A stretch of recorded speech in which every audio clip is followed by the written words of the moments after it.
In the spring of 2003, I was the sports editor for the Advocate and Democrat in Sweetwater, Tennessee. And I answered a blind ad looking for a sports editor in South Alabama. It turned out that place was Selma. I had what I think is probably a pretty typical American education for somebody of my age. I had heard the word Selma. I had some vague understanding that some important things had happened there during the civil rights movement, but I went to Selma almost entirely ignorant of what that place meant and what it was and what it had been. I remember coming down the main road there and seeing the famous Edmund Pettus Bridge kind of rising up in front of us. The newspaper there is right next to the bridge. And I could remember seeing the bridge in a history book. It was familiar to me. So we took the job in sports. I was the sports editor for the Selma Times-Journal, which turned out to be a fortunate way to enter that community. The nice thing about sports is that it crosses the boundaries, the artificial boundaries, the real boundaries, the things that kind of keep the community from interacting sometimes. Selma, I say a lot that Selma was a place of catharsis for the country. It was a boiling point where this cauldron boiled over, and it was good what happened in Selma for the country. People needed to see the treatment, they needed to see the abuse, they needed to see all of these things. But it left Selma with scars, and it's been 20 years now since I've been in Selma, so I should acknowledge that I'm talking about something, a period of time in the past, and not something that exists in Selma today, although I do believe that many of the lessons I learned then remain relevant now. One of my big, we'll go back. And so for those of you who are unaware of Selma's role in the voting rights movement, the civil rights movement, we're going to talk a little bit about a man named Jimmy Lee Jackson. Selma had a local coordinating committee. They had local folks who were leading a movement to try to pursue civil rights, to pursue the vote, and it was recognized by the national movement as a place of opportunity. Why did this opportunity exist? Selma had, to put it bluntly, a sheriff that was an idiot. His name was Jim Clark, and he was brutal, and he was mean, and he was stupid. And he was unable to control himself.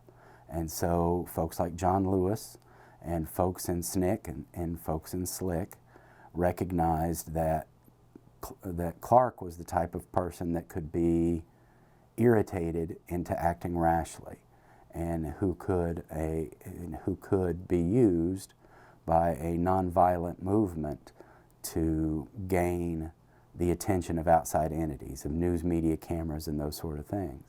And so, the main idea was to provoke men like James Clark into action that would shock the better people of America into understanding what the situation in the South was. And so in nearby Marion, Alabama, and forgive me the date, it would have been shortly before the Bloody Sunday March, they organized a night march. Night marches were incredibly dangerous because it gave the folks who would want to do you harm cover. And so a night march, it was a very brave, bold sort of thing to do. And so, as you might expect, the night march in Marion started to go sideways. And an older gentleman by the name of Cager Lee was chased into a diner, into a restaurant by a state trooper, and was being beaten. And Jimmy Lee Jackson was his grandson and came to his grandfather's defense. And for that, a state trooper shot and killed him. And that killer went unprosecuted for 40 years. He was only relatively recently in the early 2000s, mid 2000s, was he brought to justice. And so, of course, there was a lot of outrage. There was a lieutenant of Martin Luther King by the name of the Reverend James Bevel, and he suggested that they take Jimmy Lee Jackson's body and march it to the courthouse in Montgomery, the state courthouse. It's about 60 miles from Selma to Montgomery. And so that was the origination of the idea of the Selma to Montgomery March. Now, they didn't, of course, take Jimmy Lee Jackson's body, but they did organize a march, and John Lewis was at the head of the line of that with Hosea Williams, and they walked 2 by 2. Something, you know, not everybody realizes is they walked on the sidewalk. They didn't break any laws. They went 2 by 2 across the sidewalk, across this massive bridge. In the year 2005, I had the honor of walking across that bridge with John Lewis and a congressional delegation. And the thing about the bridge in Selma is it's a huge arc. And so as you're walking up a hill, so as you come to the top, you can't see the other side. When you reach the top, that's when you can see what's in front of you. And so we reached the top, and Bill Frist, who was the senator from Tennessee at that time, asked John Lewis, you know, what he thought, what he saw when he got to the top of the bridge. And he described looking out over there. I've got a picture somewhere of him with his hand out like this, and looking out over the bridge and seeing all these state troopers and what they called posse men, which were basically deputized thugs, lined out in front of him, right? And the idea was they were going to prevent this march from Selma to Montgomery. Now, there's 3 things I want to note about that. First of all, there was no way they were actually going to be able to march from Selma to Montgomery. They didn't have supplies, they didn't have coordination, they were not ready to walk 60 miles. In fact, John Lewis said, you know, I think he said he had a book in his backpack and a banana. He was prepared to go to jail. That's what they thought was going to happen, is they were going to be taken to jail. Had the posse men and the militia just opened up and let these people express their rights and walk through, it probably would have just petered out. There was no next step. You know, their plan was to get arrested. Now, what would have happened in Loudoun County had they let them through? Loudoun County was a very dangerous place for civil rights folks at that time. In fact, that's where Viola Liuzzo was killed in Loudoun County a couple of days later, after the successful Selma to Montgomery March. So it could have been very bad, possibly even worse in terms of deaths had they allowed the folks to go forward. But had somebody with the deputies just opened up and let them march, we probably wouldn't remember Selma the way we do. The thing that has always struck me about John Lewis and those marchers is they got to the top of that bridge and they saw what was in front of them, and then they walked forward. They knew that they were risking their lives to do this thing. And it's, if you stand up there at the top of that bridge and you see maybe it's 100 yards down to where those men were standing with nightclubs and tear gas masks and all these things, and you're standing there, and you know, I think of, you know, it's John Lewis and it's Hosea Williams at the front of this line, and they walked forward. And it's always been something, the courage in that moment is something that I can only imagine. So they walked forward, and they went to the state troopers, and the state trooper ordered them to disperse and to turn around. And someone asked for a moment to pray. I think it was John Lewis, but I'm not the Encyclopedia Britannica, so, you know, double check that. But and so they knelt to pray, and when they did, that's when all hell broke loose. John Lewis was beaten with a billy club, tear gas was unleashed, people were chased back across the bridge on horseback. It was a brutal beating that became known as Bloody Sunday. Now, to give you an insight into what it is to be at the newspaper in Selma, I got a call from a lady who was very upset that we used the term Bloody Sunday. She didn't feel like it was appropriate because nobody died on the bridge. But as I explained to her, a lot of people bled. There was a lot of blood that day running in the gutter.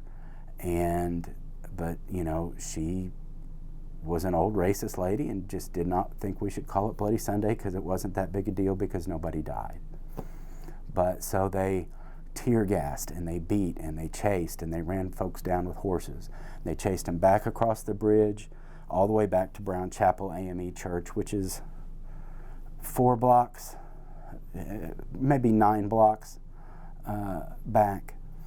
Several people were injured. Several people were seriously injured, including Amelia Boynton, who was a 50-year-old local lady who had helped lead the movement, was part of the Courageous Eight. Reeb was with a group of friends and went to a part of town that was not welcoming to the civil rights folks. They were attacked. Reeb was hit with an axe handle and died from his injuries. So 2 Unitarians died in Selma for the civil rights cause. So, but otherwise, the march was successful. To Montgomery, speeches were made. Celebrities showed up. I think Paul Newman, Harry Belafonte. One of the things that I didn't know actually was that the march wasn't necessarily continuous for King and for some of the leaders of the movement. They would come and go while the main column made their 3-day march. And so that's some of the history of the civil rights movement in Selma, and really kind of the crux of what we're talking about when we're talking about Bloody Sunday and the Selma to Montgomery March. And obviously, history didn't stop at that point, but we're gonna jump ahead now. 40 years later, John Gullion arrives in Selma. That's me, and naive, and it was a naive and ignorant, and it was, I call it, it was an immersion baptism. I was baptized with history. I learned so many things that I probably should have known. I probably should have been taught, but you know, there's no substitute, I suppose, for being there on the ground. The thing about Selma was you'd go to Walmart and you'd go to the produce section, and you know, and somebody who marched with Martin Luther King would be there buying, you know, cucumbers, and you would just interact with these people who were huge parts of history. Now, one of the things that I like to say is we do a pretty good job of documenting the big waves of history. You know, I think people have a pretty good handle on Martin Luther King, on Malcolm X, you know, various parts of our history. And this isn't limited to the civil rights movement. We do the broad strokes well. But the thing that people don't know is the layers of support of, you know, the various lieutenants who did the legwork, of the various local people who were on the ground and doing the work every day. When Martin Luther King couldn't be in Selma every day, there were communities all over the country that needed his input. And so there were folks on the ground doing the work every day. And so in Selma, part of those folks were the Courageous Eight. The Courageous Eight were a group of local leaders who, after Governor Wallace made it illegal for them to meet and to plan civil rights protests, those sort of things, they continued to meet under the threat of, you know, prosecution.